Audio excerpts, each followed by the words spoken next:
കാനഡയെ അമേരിക്കയുടെ ഭാഗമാക്കി പുതുക്കിയ ഭൂപടം പ്രസിദ്ധീകരിച്ച അമേരിക്കയുടെ നിയുക്ത പ്രസിഡന്റ് ഡൊണാൾഡ് ട്രംപ് സ്വന്തം സമൂഹ മാധ്യമം ട്രൂത്ത് സോഷ്യലിൽ ഓ കാനഡ എന്ന അടിക്കുറിപ്പോടെയാണ് പുതിയ ഭൂപടം അവതരിപ്പിച്ചത്. കാനഡയെ അമേരിക്കയിൽ കൂട്ടിച്ചേർക്കാൻ സാമ്പത്തിക സമ്മർദ്ദം ചെലുത്തുമെന്ന് ഫ്ലോറിഡയിലെ വസതിയിൽ വിളിച്ച വാർത്താ സമ്മേളനത്തിൽ ട്രംപ് പ്രതികരിച്ചു. ഇരു രാജ്യത്തിനുമിടയിൽ കൃത്രിമമായി വരച്ച വര എടുത്തു കളഞ്ഞിട്ട് നോക്കൂ. രാജ്യസുരക്ഷയ്ക്കും അതാണ് നല്ലത്. കാനഡയ്ക്ക് ചെറിയ സൈന്യമാണുള്ളത്. രാജ്യസുരക്ഷ ഉറപ്പാക്കാൻ അമേരിക്കയെ ആശ്രയിക്കുന്നു. അതിന് പണം നൽകേണ്ടിയും വരുന്നു എന്ന് ട്രംപ് പറയുന്നു. തൊട്ടുപിന്നാലെ ഇരു രാജ്യങ്ങളും ഒന്നാകുന്ന പ്രശ്നമേ ഇല്ലെന്ന പ്രതികരണവുമായി കാനഡയുടെ കാവൽ പ്രധാനമന്ത്രിയായി തുടരുന്ന ട്രൂഡോ രംഗത്തെത്തി.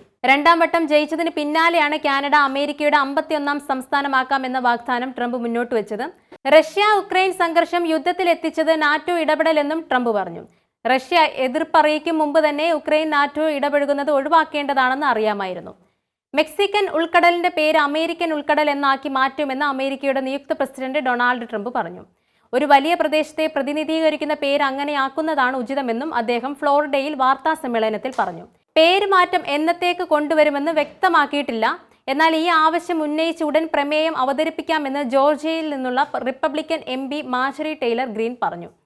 രണ്ടാം വട്ടവും അമേരിക്കയുടെ പ്രസിഡന്റായി സത്യപ്രതിജ്ഞ ചെയ്യാനിരിക്കെ കൂടുതൽ പ്രദേശങ്ങൾ പിടിച്ചെടുത്ത് അമേരിക്കയുടെ വിസ്തൃതി കൂട്ടുക എന്ന ലക്ഷ്യം വെളിപ്പെടുത്തി ഡൊണാൾഡ് ട്രംപ്. ഗ്രീൻലാൻഡും പാനമ കനാലും പിടിച്ചെടുക്കാൻ സൈനിക ശക്തി ഉപയോഗിക്കുന്നത് തള്ളിക്കളയാനാകില്ലെന്ന് ട്രംപ് പറഞ്ഞു. പാനമ കനാലും ഗ്രീൻലാൻഡും അമേരിക്കയുടെ നിയന്ത്രണത്തിലാകേണ്ടത് ദേശീയ സുരക്ഷയ്ക്ക് അത്യന്താപേക്ഷിതമാണെന്നും അവകാശപ്പെട്ടു. തെരഞ്ഞെടുപ്പ് ജയം കോൺഗ്രസ് ഔദ്യോഗികമായി അംഗീകരിച്ചതിന് പിന്നാലെയാണ് ട്രംപിന്റെ പ്രഖ്യാപനം. ഡെൻമാർക്കിന്റെ ഭരണപ്രദേശമായ ഗ്രീൻലാൻഡിൽ അമേരിക്കയുടെ വലിയ സൈനിക താവളമുണ്ട്. ഗ്രീൻലാൻഡിൽ ഡെൻമാർക്കിന് അധികാരമില്ലെന്നാണ് ട്രംപിന്റെ നിലപാട്.